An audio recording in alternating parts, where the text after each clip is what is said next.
I'll be honest, when I made the decision to move from a dual PC setup to a single PC setup, I had some legitimate concerns.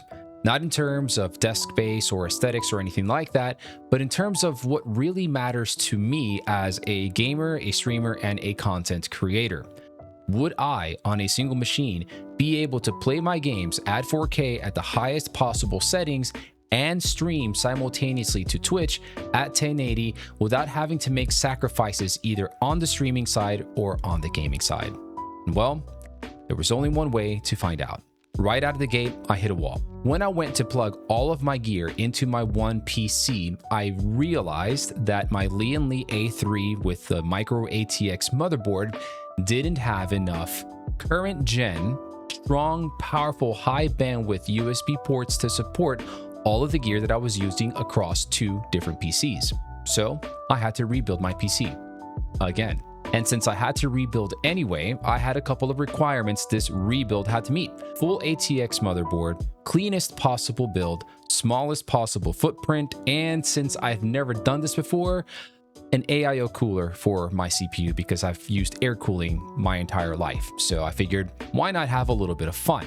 I ended up going with the X870 Aorus Stealth motherboard, the Lian SUP01 PC case, and the Arctic Freezer 3 Pro 360 AIO. I went with the X870 Aorus Stealth motherboard because that is a rear connect motherboard, so all of the motherboard's headers are located on the back side, which means that all of the cable connections happen behind the motherboard, and that results in a very, very, very, very clean build.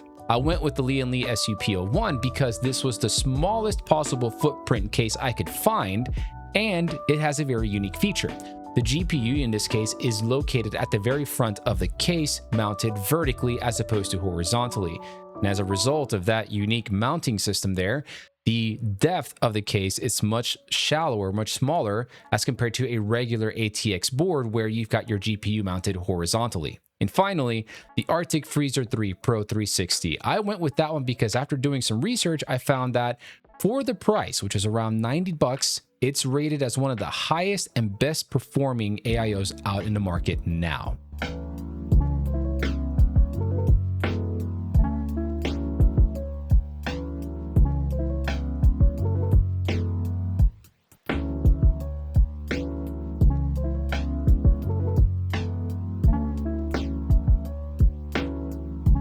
So with the PC rebuild done, it was time to get OBS set up. Now, traditionally, I've always used the auto configuration wizard to set up my settings for streaming and recording, but this time around, because I was going to be playing at 4K, I figured I need to have a little bit more control. So I got on Google Gemini to dial in my settings based off of my specific hardware, a 9070 XT GPU, 9800X 3D CPU, and 32 gigabytes of DDR5 RAM. And based off of that hardware, these are the settings that I'm now using. Now, a few things I want to call out specifically. For the encoder, I went with the H.264 AMD hardware encoder. If you've got a powerful GPU, which if you're looking at this video, chances are you do, you don't want to rely on software encoding. You want your GPU to handle the encoding for you. As far as bitrate is concerned, the Gemini settings recommended that I use 8,000 kilobits per second, and I dialed that back down to 6,000 just in case. The downscale filter, because I'm going to be playing at 4K, but downscaling that entire feed to 1080, I went with the Lanczos downscaler. And as far as the keyframe interval is concerned, I set that to 2. And as far back as I can possibly remember from when I first started streaming, it's always been set to 2. Now, there is one setting at the bottom that is called max B frames, and I believe by default this one is set to 2. On an AMD card specifically, that actually needs to be changed over to 1. So if you're using an AMD GPU like I am, you want to change max B frames to 1. Don't leave that at 2. So with all of my settings locked in, it was time to go live. First up, let's talk about Cyberpunk 2077. I had upscaling set to quality and frame generation turned on, and ultra settings across the board with a few non-important settings set to high. On the gaming side of things, the game was running well above 100 FPS and even into the 120s. The game looked absolutely incredible and ran buttery smooth.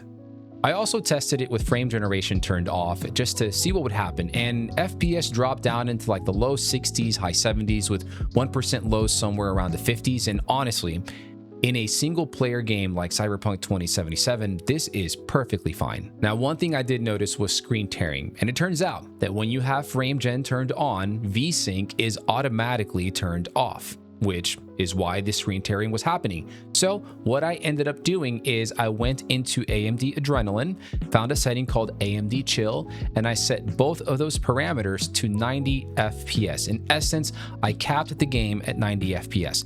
And once I did that, I went back into the game, I turned on frame generation, everything was locked to 90, and it ran smoothly, looked beautiful, and had zero screen tearing. It was an incredible experience from beginning to end.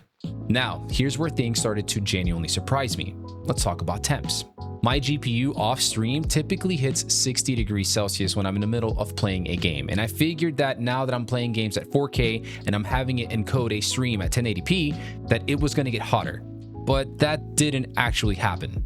Actually, it stayed at around 60 degrees damn near the entire time, and the highest it ever hit was 61 degrees, a whopping 1 degree difference.